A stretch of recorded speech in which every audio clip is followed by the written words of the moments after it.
Salut à toutes et à tous, c'est Erwan, on se retrouve pour l'avant-match de la 37e journée de Ligue de BKT, soit l'avant-dernière rencontre avant la fin de saison. Le HAC se déplace dans le nord du côté de Valenciennes et c'est parti donc pour cette vidéo avant-match.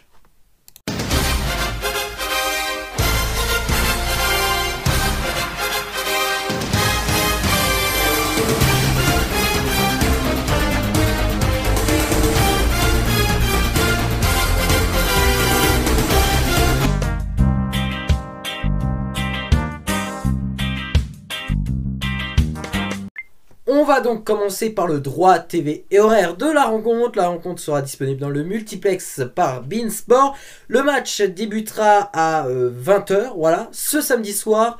Il me semble que le match serait gratuit sur beINsport.com. Je ne veux pas vous dire de bêtises, mais normalement il sera gratos. Et oui les amis, gratos.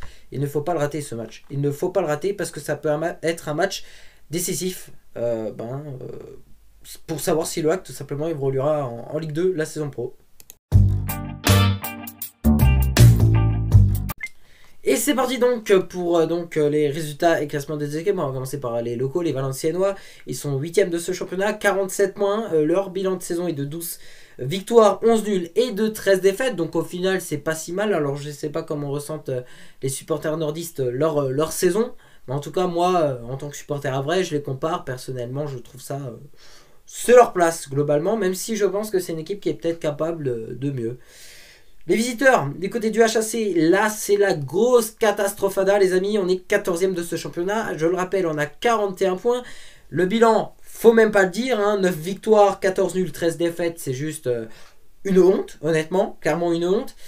Mais ce match aura un impact très important pour savoir si le HAC peut valider son maintien ce soir. Parce que oui, le HAC n'a toujours pas validé son maintien. Alors la relégation directe, ça ne sera pas le cas.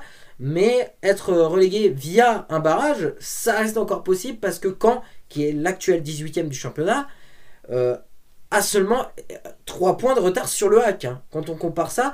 Donc oui, si le HAC perd ce soir contre Valenciennes et le HAC perd la semaine prochaine contre les stacks de 3, le HAC peut très bien se retrouver barragiste. Alors, est-ce que je pense que le HAC va se retrouver barragiste? Je ne pense évidemment que non.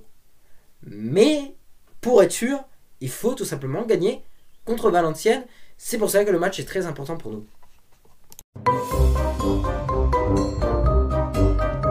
Et c'est parti donc pour ce 100%. Alors j'ai globalement résumé ce que je pensais de ce match-là qui est super important. Alors peut-être l'avantage qu'on peut avoir, c'est que Valenciennes n'a plus rien à jouer. Donc voilà, c'est que il n'y a plus un grand impact si Valenciennes perd ou que si Valenciennes gagne, il n'y a plus de grand-chose pour eux à jouer. Maintenant c'est aussi risqué parce que du coup c'est une équipe qui peut jouer sans se mettre de pression. Et on sait que quand on joue sans pression, ça peut faciliter les choses.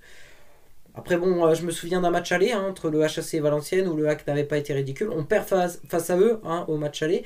Mais voilà, je pense que le HAC aurait pu très bien aussi gagner. Mais le problème que le HAC a, c'est qu'on ne marque pas de but. Et c'est ça le problème, c'est qu'on en marque peut-être un, grand maximum, et on n'arrive pas à faire le break.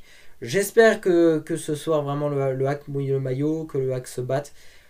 Parce que, je le rappelle, la saison prochaine pour le HAC, c'est la saison du 150e anniversaire du club. Donc de vivre cet anniversaire en national, franchement, je peux le dire, ça ferait mal aux fesses.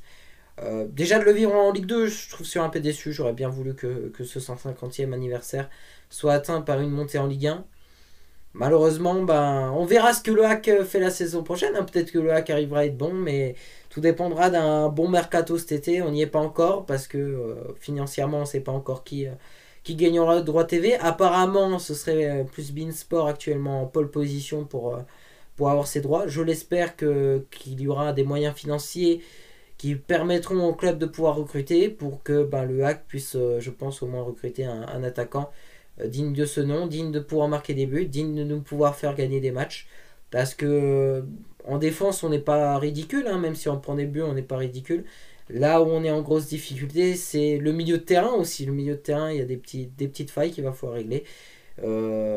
Essayer de se maîtriser face à Valenciennes, ça va pas être facile parce qu'on doit évoluer avec cette équipe jusqu'à la fin de la saison. Mais il nous reste deux matchs. Je dirais pas pour briller parce que de toute manière, ce sera une saison ratée dans toutes les manières. Mais au moins de finir le job et de garder le club dans un état à peu près convenable, même si je pourrais dire exécrable dans son ensemble.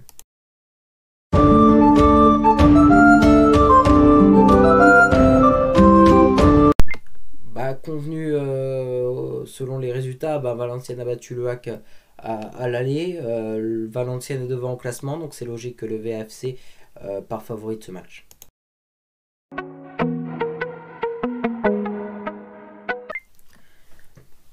Oh là là, alors je sais absolument pas, hein. Je pense que le HAC peut gagner. 1-0, comme j'ai dit, le HAC a souvent du mal à marquer les breaks. Donc voilà, ça va être pour moi un score de 1-0 pour le HAC. Ça me suffit. 1-0 pour le HAC, une défaite de Caen et hop, on est maintenu.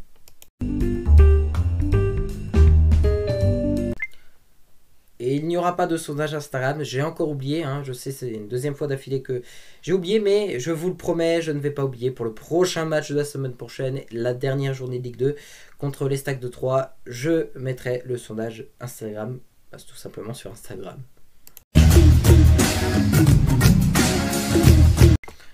Et voilà, c'est tout pour cette vidéo, merci à toutes et à tous de l'avoir suivi.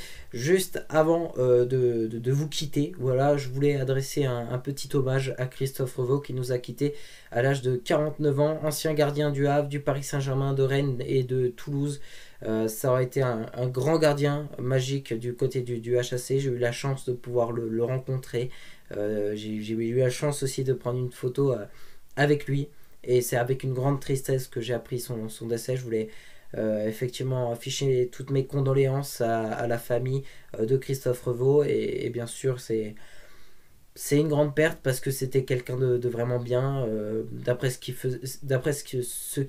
faisait entendre. Et voilà, donc je dédie tout simplement cette vidéo à Christophe Revaux.